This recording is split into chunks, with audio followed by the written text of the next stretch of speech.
What's good, besties? I'm the Snarky Teacher, and today we are going to be diving into some of the most salacious, crazy, outlandish things parents have said.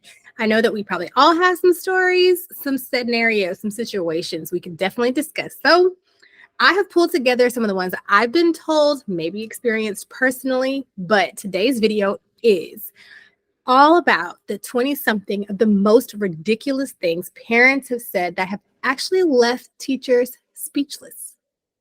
And if you know me, that's nearly impossible. Here we go. Straight out of the gate, y'all. Straight out of the gate. A parent told me in detail about my student's home birth, including all of the info about dilation, the bloody show, screaming, and crowning. What do you say to that? Congratulations? I would say congratulations is in order, but it's awkward. I don't know if I want to know that much about how my students were born. I mean, I've had 2 kids, so I kind of know the ropes. Next up, worked in special education most of my teaching career, so I'm assuming this is important to the story. You'd be surprised how often you hear, your school and public education is probably what gave my son or daughter autism, SLD, TBI, ADHD, or Downs, etc. And all you can do is laugh and smile because this poor kid's parent is so thick that they think public education can somehow produce genetic changes in their children. Parents got to get it together. Yeah, let's see if somebody can make me speechless. First day of kindergarten, a student's parent goes, "Where's the refrigerator for her lunch?" Hell, I got the same question. "Ma'am, we don't have one." "Well, how is her lunch supposed to stay cold?" "An ice pack?" Y'all, all the teachers don't even have refrigerators. Like, how are we going to give one to the students? Could y'all imagine like a refrigerator packed with 2,000 kindergarten lunches? That's wild. A parent sent me an email of a parent sent me a picture of a camel by email. Okay. I did not respond because I didn't know how. I don't either. She emailed me again a few hours later and said, "Did you get the picture? Did you like it?" Oh, so this was intentional. I said, "It's lovely." She said, "We were at some petting zoo for the kid's birthday." I said, "Oh, have a wonderful time." But like Debbie, she said, "But actually, what?" WTF. P.S. The child is 11, which added to my confusion because they're not 6 or something. Why, y'all? Like, okay, I know that some teachers really do care. Like, we love that you want us to feel included and involved. But I do not care if you're taking your kid to the petting zoo. Like, what's the camel for? I'm lost. I'm lost on that one. A dad once said to me, "I'm slowly developing a man crush on you for how you handle things." Oh, so this is a male teacher. Okay. Thanks, I guess. Now, please proceed to never emailing me again. And they put it in writing. This was in writing. Oh, my God. No. That was close. I think I almost felt that. Fortunately, this happened in an IEP meeting, so I didn't have to personally respond. Parent with an advocate and a lawyer were all demanding that the school send an aide on the school bus that would get off the bus, come into their home, wake their child up, and help them get ready for school because she couldn't do it. He was an only child and was in 10th grade, not physically disabled, just thought the whole bus of kids is going to sit there and wait for that. Fortunately, our school completely dismissed the idea. What? Who is paying? What is wrong with y'all? So if the kid, okay, absolutely not. It's cute, but no. If student needed to be circumcised due to medical reasons, we are starting out strong. He was going to be out of school a couple of days for surgery and recovery, and then would need frequent bathroom breaks when he returned. So they were letting the teachers know.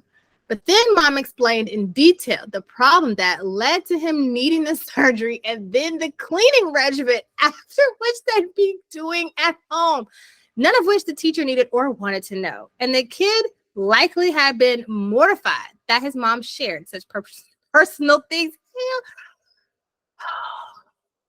Parents, please think before you speak. Please, we do not want to know. I had a mom talk for 20 minutes about how her boyfriend, had a mom talk for 20 minutes about her boyfriend and the importance of date nights and making time to be away from the kids at her kids' conference. We'll talk about conferences and my feelings about them another time. But yeah, wrong place, guys. What? Parent request. Let's see. You need to contact me if you watch a movie in class so my son can watch it in the car with me and then be checked back into school because it's unreasonable to ask him to be quiet for 50 minutes during a movie. I hope he's 3. I hope this child is 3. What? Okay. I had a parent threaten to sue me because, get ready for this, I didn't want to have the band kids perform holiday music in December. Blasphemy. I just wanted to perform original band tunes, not holiday music. They threatened me with a First Amendment violation. I don't think they did well in the U.S. history and government class, did they? We'll continue. I once had another teacher tell me that I shouldn't be around children because I watched South Park. I was making conversations and asked her if she had seen the latest episode. She was a AAA God botherer. I don't even know what that means, so I'm going to have to Google that. Tell me in the comments. I have no idea. But you shouldn't be around children because you watch South Park. Have y'all seen social media and what they're watching? Clearly not. Whoa. Wait a minute. Let's start over. The parent said the daughter cannot go on the walking trip to the public library, which is about 6 blocks away, because she came down with cerebral palsy in her foot and cannot walk that far. I don't know if that's how that works. I really don't think that's how that works. And let's just say I know that's not how that works. But listen, they don't want to walk that far. That's fine. Let's just say that. Say you don't want them to go. Just say you don't want to go to the library. That's all you gotta do. I had a parent demand their child be moved to another class because I'm a woman and women can't teach mathematics. Then a science teacher chimed in and said that she was told the same thing a few years back. And furthermore, in her situation, this child was the man of the house. So mom couldn't and wouldn't help with their disrespect and disruptive behavior. Sadly for little baby misogynist, there were only female math and science teachers. So he was SOL. He made my life hell that year, though. I bet he did. We were asked what our approach to CRT was. I work in the 2-year-old class.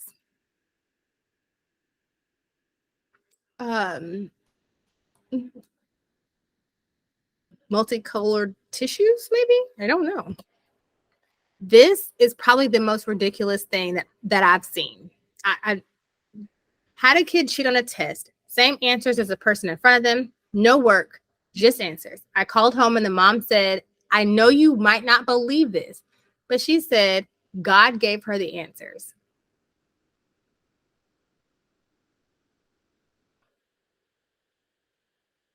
Yes. This takes the cake. I have nothing to say. We all need a moment of silence. What? Hello, I'm contacting you. Hello, I'm contacting you because my daughter is missing her Apple Watch. We believe it went missing. There are quotes here.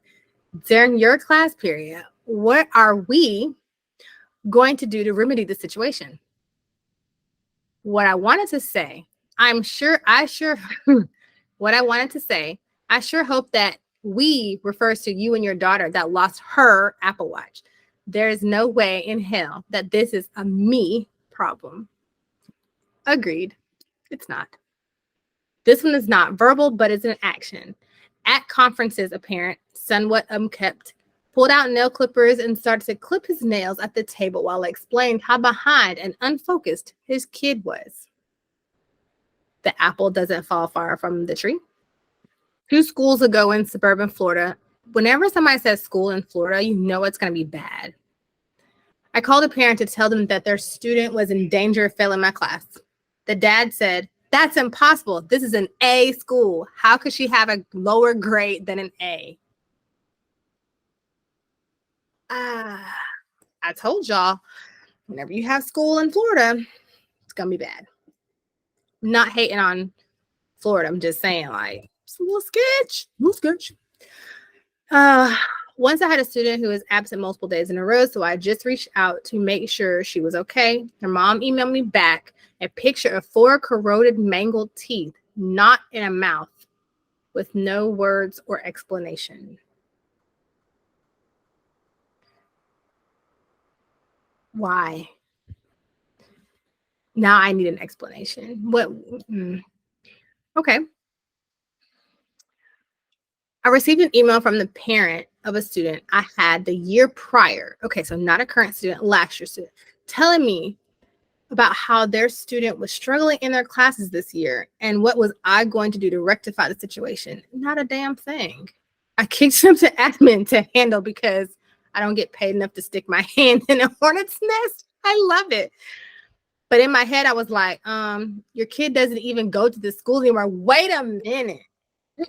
What? These are getting wild. Okay, last two, and then we can move on, I guess. Figure it out. And if y'all have suggestions, don't forget to like, share, subscribe, and then put them in the comments. If I want to know what is the most ridiculous things that parents or whomever in education has said that left you speechless. Put it there. So anyways, at a parent-teacher conference, when I said the student was improving in class when I worked with him one-on-one, but that mom could maybe support with ensuring he was completing his homework, that makes sense. She flipped out and said, "It's not my job to help him to do his homework. It's your job." What happened to partnership? What happened to working together and building bridges and relationships?